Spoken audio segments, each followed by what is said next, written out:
voulais vraiment commencer la promenade ici parce que ce que vous voyez devant vous, en fait, c'est ça le cloud. Donc c'est ça Internet, c'est comme ça que ça fonctionne. Donc vous voyez que c'est quand même des structures qui sont très impressionnantes, qui sont très matérielles. Tout l'imaginaire du cloud nous fait penser que Internet, ça marche un peu tout seul. C'est des datas qui volent dans les airs. Tout cet imaginaire basé sur l'immatériel qui nous empêche de penser qu'en fait Internet a des conséquences réelles très importantes. De bien se saisir que déjà c'est des bâtiments, c'est des usines qui sont très concrets. Et là il y a ce qu'on voit donc ici, mais il y a aussi tout ce qu'on ne voit pas. Ce sur quoi est basée cette industrie, c'est d'abord une industrie, comme toute industrie capitaliste, qui est basée sur l'extractivisme. Donc d'abord l'extractivisme des mines, des terres rares, de l'eau, et aussi l'extractivisme du travail, puisque de A à Z, Internet, ça ne marche pas tout seul. On vous invite à admirer le geste architectural qui est proposé d'habiller l'ancien bunker nazi en origami d'acier. Le gros bloc de béton, c'est MRS3, celui devant, c'est MRS2. Et le tout nouveau là, avec le motif de vague pour favoriser l'insertion paysagère du data center, c'est MRS4. Parce qu'en une dizaine d'années, en fait, Marseille est passée de inexistante sur la carte de l'Internet mondial à 7e ville la plus importante pour le réseau. Bientôt, on passe de devenir la 5e ville la plus importante du réseau en termes de flux de données qui passent. Ça chauffe, ça marche à l'électricité, donc il faut en permanence refroidir. Et les systèmes de refroidissement par eau, l'avantage c'est que pour l'instant, l'eau elle est plutôt bon marché et des fois, et très souvent, elle est même gratuite.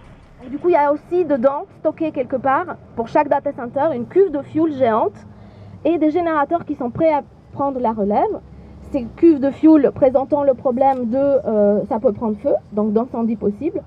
Et il y a aussi un troisième truc qui prend la relève si jamais il y a une panne d'électricité. Et ça, c'est des locales de stockage de batteries au lithium. Donc si vraiment tout ça dysfonctionne, en plus on a de l'énergie électrique stockée dans des batteries qui peuvent prendre la relève. On sait aujourd'hui qu'en fait tous ces systèmes-là, surtout les batteries au lithium, si elles prennent feu, donc elles peuvent prendre feu facilement, tout système par lithium peut prendre feu. Si elles prennent feu, c'est des feux très très très difficile à éteindre. On revient sur les serveurs. Dedans, c'est comme vos ordinateurs, en fait, il y a des puces. Ces puces-là, elles sont extraites dans des mines où les conditions de travail sont terribles, où il y a des morts. Donc les mines, on y meurt toujours. Ça crée aussi des conflits géopolitiques et politiques. Et c'est un peu ce colonialisme numérique-là que ces grands data centers représentent là en face de nous. Par exemple, ici, on est devant un poste de transformation de Digital Realty. En fin de compte, l'électricité, elle est disponible pour les data centers, mais pour l'électrification des quais, elle a commencé, mais pour nous, c'est trop loin, quoi. 2029 pour la réparation navale, c'est pas possible. Et tu peux nous dire pourquoi l'électrification des quais est importante pour Marseille ? L'électrification des quais, il y a deux sortes de pollution des bateaux. C'est la pollution qu'on voit quand la fumée sort des cheminées, c'est la pollution atmosphérique. Donc l'idée d'électrifier les quais, c'est quand les croisières, quand les ferries sont à quai, c'est de les brancher électriquement pour couper les moteurs. Voilà. Et la deuxième pollution de ces bateaux et qui sont importants pour nous, c'est le bruit que fait les moteurs quand ils tournent. Donc jour et nuit, les moteurs, ils tournent.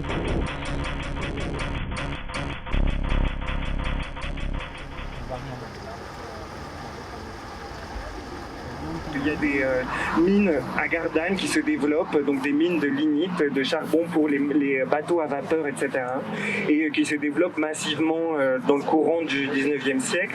Et les ingénieurs décident de construire une grande galerie qui part des mines de Gardanne jusqu'ici, en passant sous le massif de l'Étoile et donc sous tout Marseille. Donc elle fait 15 km pour évacuer toutes les eaux, donc qui sont les eaux souterraines, pour les évacuer rapidement jusque dans la mer pour régler le problème des inondations des mines.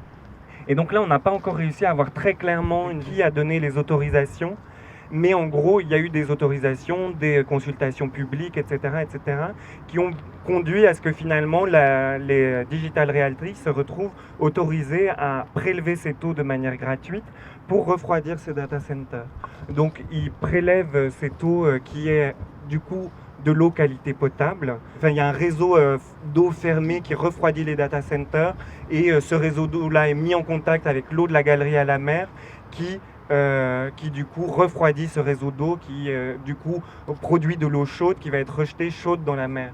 Et donc elle est rejetée à peu près officiellement entre 25 et 30 degrés, mais en fait il y a très peu de contrôle et très peu de possibilités de savoir réellement la température. Et donc là c'est un peu un des enjeux qu'il faudrait réussir à visibiliser un peu plus. Et donc on a discuté avec des scientifiques de l'IMBE, l'Institut méditerranéen de la biodiversité et de l'environnement, et qui disent qu'à présent on n'a pas les capacités de vraiment savoir l'impact de ces rejets d'eau chaude.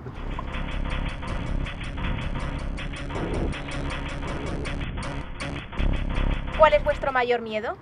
Yo, que he nacido en una zona casi desértica, mi mayor miedo es pasar sed, porque en realidad ya he pasado sed de pequeñas y tengo problemas de salud derivados de ello.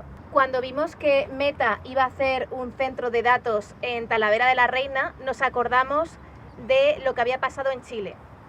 Entonces, la idea de que una empresa extranjera como la de Zuckerberg, de Meta, venga a mi desierto a llevarse el agua, me parece indignante. Y como activista, a mí me mueven dos cosas. En primer lugar, siempre me mueve la rabia, pero luego la esperanza me da un camino hacia donde seguir. Entonces, todo el mapa de resistencias que se está creando en todo el mundo es parte de esa experiencia y de esa esperanza y esa inspiración que me permite seguir. Entonces, espero que podamos construir la rabia y la esperanza juntas. Et j'espère qu'on pourra construire la rage et l'espoir ensemble.